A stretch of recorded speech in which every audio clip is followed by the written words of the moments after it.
नमस्कार दोस्तों, मेरा नाम रमेश प्रसाद स्निग्ध है और आज मैं रीजनिंग के बहुत ही महत्वपूर्ण चैप्टर ब्लड रिलेशन के बारे में आपको बताने जा रहा हूँ। रीजनिंग का ये जो चैप्टर है ब्लड रिलेशन, वो सभी तरह के एग्ज़ाम में, चाहे वो एसएससी हो, बैंकिंग हो, रेलवे हो या क्लैट हो, मैट हो, सभी तरह के एग्ज़ाम में पूछे जाते हैं। और एक चीज़ दोस्तों आप ज़रूर ध्यान रखेंगे कि रीजनिंग के और भी मैंने बहुत सारे चैप्टर अपने वीडियो में डाल रखे हैं। अगर आपको सारा रीजनिंग के चैप्टर को देखना है तो ऊपर क्लिक करना ना भूलें। और अगर मेरा वीडियो आपको पसंद आ जाए तो इसे लाइक करना ना भूलें, अधिक से अधिक लोगों को शेयर करें और सब्सक्राइब करना नहीं भूलें अगर आप नए हैं, क्योंकि बहुत व्यूअर हमारे बढ़ते जा रहे हैं और उनका जो रिस्पॉन्स है बहुत अच्छा है। मेल भी आता है मेरे पास में, एप्रिसिएशन भी है और उन्हें बहुत अच्छा लग रहा है। इसलिए जो भी हैं हमारे, वो ज़रूर देखें वीडियो, ताकि हम और मोटिवेट हो करके नए से नए वीडियो जो कि कॉम्पिटिटिव एग्ज़ाम से रिलेटेड हो, लेटेस्ट एग्ज़ाम से रिलेटेड हो, हम शुरू करें। तो आज हम शुरू करने जा रहे हैं ब्लड रिलेशन के महत्वपूर्ण चैप्टर। इसमें क्वेश्चन किस तरह से आता है और उसे कैसे सॉल्व करना होता है, ज़रा क्वेश्चन का फॉर्मेट हम देखते हैं। क्वेश्चन है,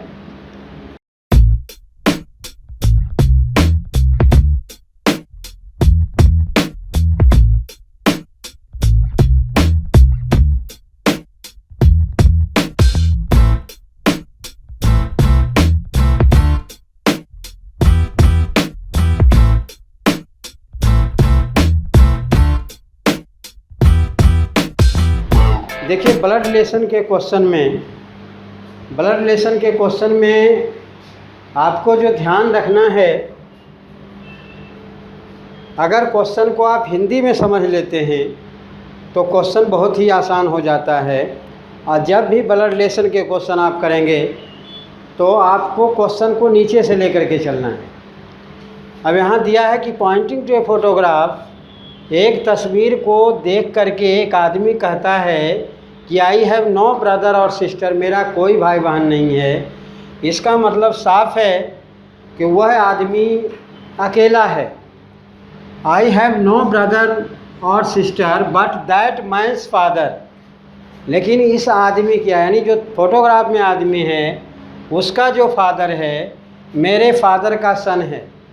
तो उसका जो फादर है मेरे फादर का सन है, इसका मतलब हुआ कि वह जो फोटोग्राफ है, जो आदमी कह रहा है, आदमी ये कह रहा है कि that man's father is my father son, father का सन यानी खुद हो गया, खुद ही पिता है। That man's father is my father son, इसका मतलब हो गया कि जो आदमी है वह फोटोग्राफ को देख करके कह रहा है कि उसका जो पिता है मेरे पिता का बेटा है। तो मेरे पिता का बेटा वो खुद हो गया, यानी खुद ही फादर हो गया, यानी जो फोटोग्राफ में है वह उसका सन हो जाएगा। इसका मतलब है कि आपका आंसर हिज सन हो जाएगा, यानी डी ऑप्शन हो जाएगा। अब देखिए एक तरीका तो ये है कि अगर क्वेश्चन आप पढ़ करके ही समझ लेते हैं, उसको हिंदी में समझ लेते हैं तो आसान तरीके से निकाल सकते हैं। लेकिन दूसरा तरीका भी एक और मैं बताने जा रहा हूँ, जिसको ध्यान से अगर आप देखेंगे तो क्वेश्चन में कभी भी गलती नहीं हो सकती है। अब जैसे मान लीजिए एक आदमी है, एक फ़ोटोग्राफ, मान लीजिए फ़ोटोग्राफ ए है। इस फ़ोटोग्राफ को देख करके ब्लड रिलेशन के क्वेश्चन में एक चीज़ और ध्यान रखना है कि मेल के लिए हमेशा आप प्लस रखें और फीमेल के लिए आप माइनस रखें, यानी ये पॉजिटिव रखना है, ये निगेटिव रखना है। ये ऐसा इसीलिए किया जाता है कि कभी कभी क्वेश्चन में सेक्स के बारे में पता नहीं चल पाता है कि वह मेल है या फीमेल है। तो इस फोटोग्राफ के बारे में कह रहा है, ये आदमी पहले डिक्लेयर कर दिया है कि आई हैव नो ब्रदर और सिस्टर, मेरा कोई भाई बहन नहीं है, यानी यह आदमी अकेला है। ये जो है अकेला है अपने माँ बाप का, इसका कोई भाई बहन नहीं है। इसके बारे में कहा है कि दैट मैन्स फादर, अब देखिए दैट मैन बोला है, इसका मतलब प्लस हो गया। इसका फादर मान लीजिए बी है इसका फादर बी है, तो फादर है इसका मतलब ये भी प्लस हो गया। That man father is my father son. मान लीजिए इसका फादर सी है, ये भी प्लस हो गया। That man's father is my father's son, इसका मतलब है इसका ये बेटा हो गया। अब देखिए क्वेश्चन में ब्लड रिलेशन में इसीलिए स्टूडेंट को दिक्कत होती है, क्योंकि क्वेश्चन डायरेक्ट नहीं पूछा जाता है, वह ट्विस्ट करके पूछा जाता है। तो कह रहा है कि ये जो आदमी है, ये जो फोटोग्राफ है, फोटोग्राफ का जो फादर है उसका मेरे फादर का सन है, इसका मतलब है। और आदमी डिक्लेयर कर दिया है कि मेरा कोई भाई बहन नहीं है, इसका मतलब है कि ये दोनों दो डिफरेंस नहीं है बल्कि सेम है, यानी जो आदमी है वही यहाँ पर है। तो इसका मतलब एक का ये फादर है, तो ये जब फादर है तो उसका ये सन होगा। क्योंकि whose photograph was it, photograph के बारे में पूछा है, इसका मतलब ये जो फोटोग्राफ है यह बी का बेटा है, क्योंकि ए का ये फादर है और बी वही है जो आदमी है। इसका मतलब ये हुआ कि वह अपने बेटे को इंडिकेट करके कह रहा है कि ये जो आदमी जो फोटोग्राफ में है उसका जो फादर है मेरे फादर के सन का बेटा है। तो मेरे फादर के सन का बेटा है, इसका मतलब खुद का बेटा है। तो फोटोग्राफ में जो आदमी है वह उसका सन है। इस तरह से अगर आप निकालेंगे तो कभी गलतियां नहीं होगी। अब एक और क्वेश्चन हम लेते हैं, नेक्स्ट क्वेश्चन लेते हैं।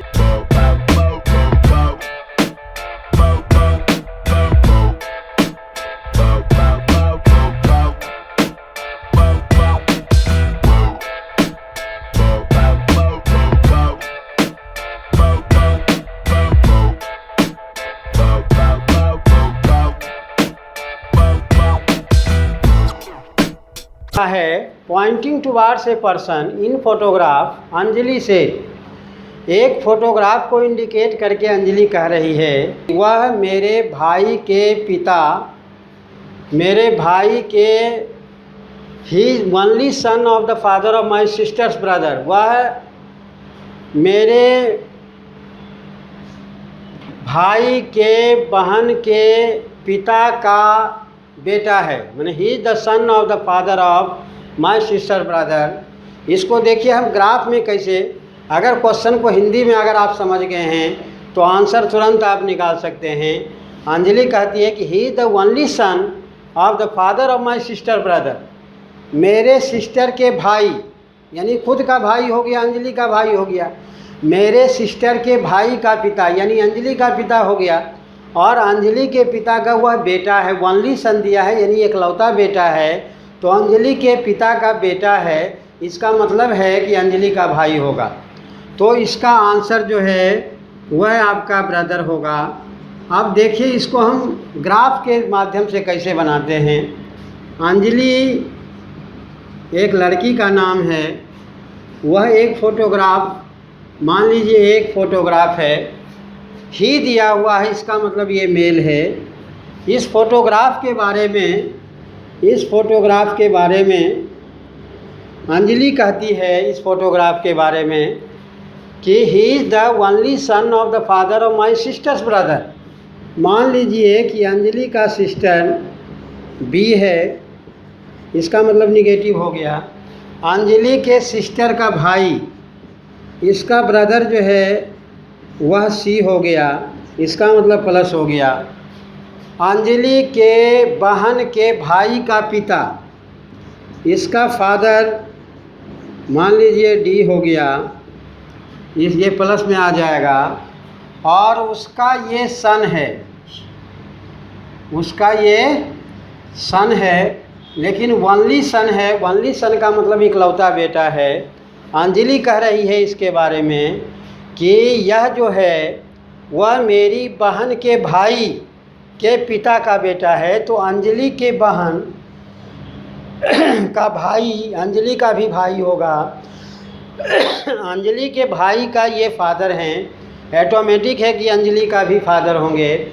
अंजलि के फादर का ये बेटा है, यानी अंजलि का ये भाई हो जाएगा, यानी अंजलि का ये ब्रदर हो जाएगा ए। यही आपसे क्वेश्चन में पूछा गया। अब देखिए एक चीज़ और ध्यान रखना है कि यहाँ कह रहा है कि अंजलि के सिस्टर का ब्रदर, और वहाँ दिया है he is the only son. Only son का मतलब है कि ए और सी दोनों दो नहीं है बल्कि एक है। तो अगर अंजलि का भाई सी है तो अंजलि का भाई ए होगा, इसका मतलब हमारा आंसर ब्रदर होगा। अगर इस तरह से आप निकालते हैं तो गलती होने की संभावना बिल्कुल नेग्लिजिबल होगा, यानी 0% भी 0.0% भी गलती नहीं हो सकती है। इसीलिए आप आराम से निकाल सकते हैं। अब नेक्स्ट क्वेश्चन हम लेते हैं, एक और एग्जाम्पल हम लेते हैं।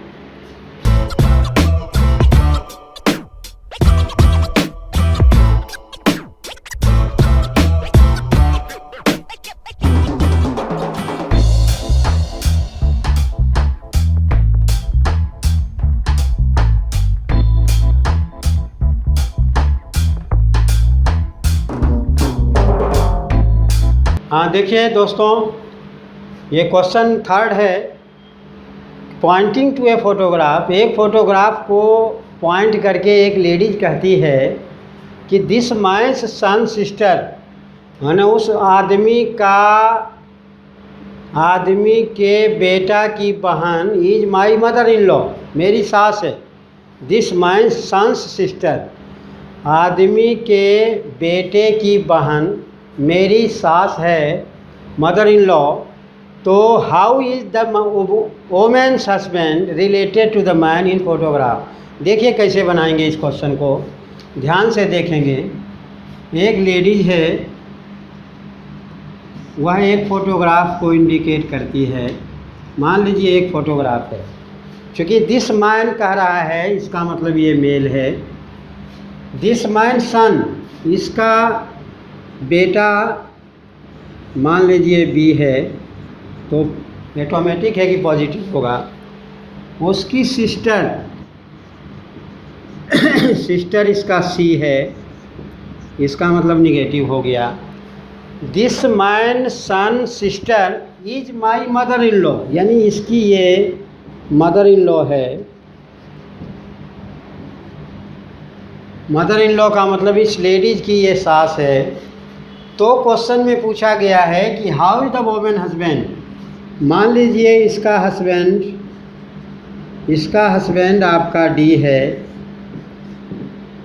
हस्बैंड है तो ऑटोमेटिक है कि पॉजिटिव होगा।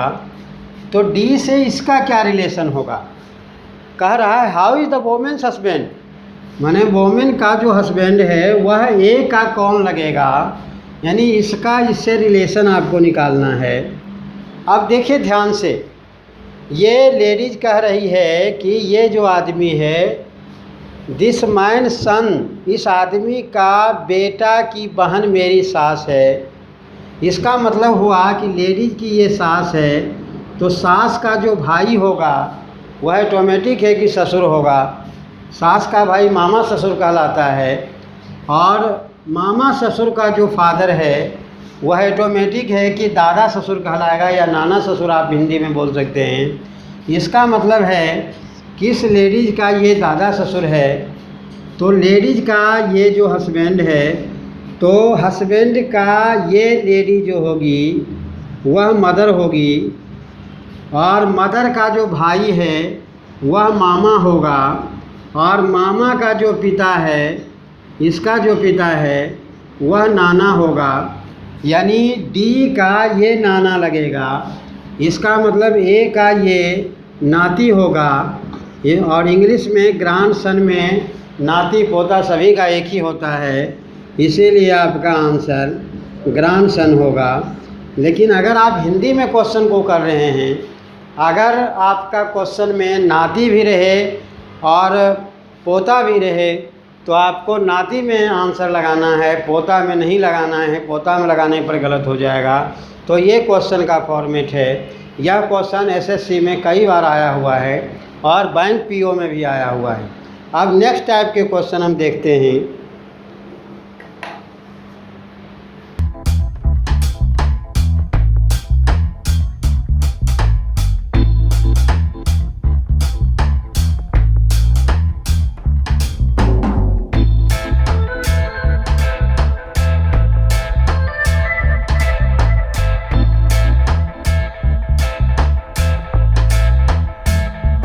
देंगे, यहाँ दिया है M is brother of N, यानी एम जो है वह ब्रदर है, एन का ब्रदर है, इसका मतलब प्लस हो गया। B is brother of N, B है यह भी ब्रदर है एन का, इसका मतलब ये भी प्लस हो गया। और M is brother of D, M जो है वह ब्रदर है डी का। अब ध्यान देंगे, इसमें कह रहा है कि which of the following statement is definitely true, ये चारों स्टेटमेंट है, उसमें कौन सा सही है।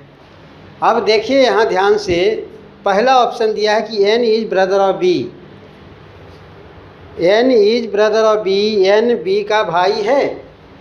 ध्यान देना है, यही ध्यान देना है जिसमें कि स्टूडेंट जनरली गलती कर देता है कि बी ब्रदर है एन का, तो एन भी ब्रदर हो जाएगा बी का। लेकिन जो स्टेटमेंट है, स्टेटमेंट के अकॉर्डिंग आप ये देख रहे हैं कि एम और बी का तो सेक्स का पता चल रहा है, लेकिन डी और एन का नहीं पता चल रहा है। इसका मतलब ये हुआ कि एम अगर ब्रदर है डी का, तो कोई ज़रूरी नहीं है कि डी भी एम का ब्रदर होगा। और क्योंकि आप किसी के भाई हैं, इसका ये मतलब नहीं है कि जिसके आप भाई हैं वह भी आपका भाई होगा, वह उसकी बहन भी हो सकती है। एक स्टेटमेंट है कि M is brother of N, M brother है एन का, इसका ये मतलब नहीं हुआ कि एन भी उसका भाई होगा। बी ब्रदर है एन, इसका ये मतलब नहीं हुआ कि एन भी बी का भाई होगा। तो बी और एम के सेक्स के बारे में पता चल रहा है, लेकिन डी और एन के सेक्स के बारे में पता नहीं चल रहा है। इसका मतलब है कि ये हमारा गलत हो जाएगा। N is brother of B, कोई गारंटी नहीं है। सेकेंड है N is brother of D, क्योंकि एन के सेक्स के बारे में पता नहीं है, ये भी गलत हो जाएगा। M is brother of B, अब देखिए एम ब्रदर है डी का और एम ब्रदर है एन का, बी भी ब्रदर है एन का। इसका मतलब है कि ये दोनों आपस में भाई हो सकते हैं, क्यों दोनों के सेक्स के बारे में पता है। एम ब्रदर बी हो जाएगा और बी ब्रदर एम हो जाएगा, क्योंकि दोनों के बारे में पता चल गया है। इसका मतलब ये हमारा सही है। आगे का ऑप्शन देखने की कोई ज़रूरत नहीं है। D is brother of N दिया है, ये भी गलत हो जाएगा, क्योंकि डी और एन के सेक्स के बारे में पता नहीं है। यही कारण है कि ये क्वेश्चन को सॉल्व करने में हमको सावधानी रखने की ज़रूरत है। अब नेक्स्ट एग्जाम्पल हम लेते हैं।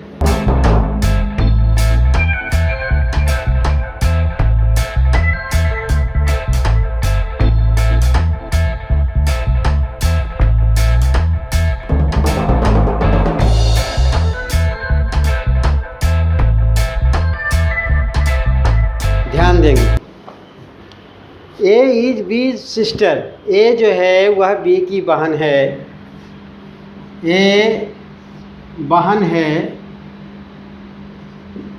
ए सिस्टर है बी। इसका मतलब है कि ये निगेटिव होगा, क्योंकि फीमेल के लिए हमने निगेटिव बताया था और मेल के लिए पॉजिटिव बताया था।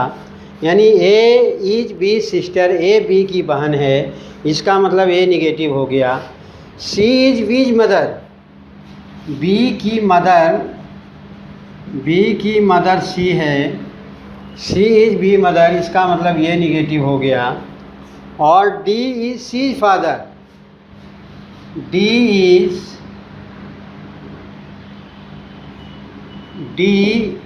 ये फादर है सी का, डी इज़ सी फादर। और ई इज़ डी मदर, और ई ये ई मदर है, इसका मतलब निगेटिव हो गया। तो आपसे क्वेश्चन में पूछा then how is A related to D, तो ए डी का कौन लगेगा। ध्यान देंगे, डी फादर है सी का और सी मदर है बी और बी सिस्टर है ए। इसका मतलब हो गया कि ए और बी दोनों की मदर आपका सी है, और सी का फादर चूँकि डी है, डी ये फादर है, तो डी के ये चूँकि मदर है यानी नेगेटिव हो गया, तो डी के बेटी के ये संतान हैं, औलाद हैं। अब देखिए चूँकि ए के बारे में दिया हुआ है कि एज बी सिस्टर, बी के बारे में पता नहीं है कि वह ब्रदर होगा कि सिस्टर होगा, और वह मुझे जानने की ज़रूरत भी नहीं है, लेकिन ए के बारे में दिया है। तो डी के बेटी का ये बेटी है, इसका मतलब हुआ कि ए जो है वह ग्रैंड डॉटर होगी डी की। ए ग्रैंड डॉटर, ये जो है ग्रैंड डॉटर होगी डी की, क्योंकि डी के बेटी का वो बेटी है। तो डी की बेटी का बेटी, जिसको कि नतनी बोलते हैं हिंदी में, इंग्लिश के लिए तो ग्रैंड डॉटर ही होगा, चाहे नतनी हो या पोती हो। इसीलिए डी की ये ग्रैंड डॉटर लगेगी। यानी हाउ इज ए पूछा है कि ए कौन लगेगा, तो ए ग्रैंड डॉटर लगेगा। और अगर डी के बारे में पूछा जाता तो डी उसका ग्रैंडफादर होता। तो इस तरह के क्वेश्चन पूछे जाते हैं। आज ब्लड रिलेशन में इतना ही हम आपको करवा रहे हैं। अगले वीडियो में पार्ट 2 करवाएंगे, जिसमें और भी डिफरेंट टाइप के क्वेश्चन पूछे जाते हैं, और पजल टेस्ट के क्वेश्चन भी ब्लड रिलेशन पर बहुत ज़्यादा आधारित होता है। तो अगर ब्लड रिलेशन के क्वेश्चन को आप सही ढंग से कर लेते हैं तो पजल टेस्ट के क्वेश्चन करने में भी आपको आसानी होगी।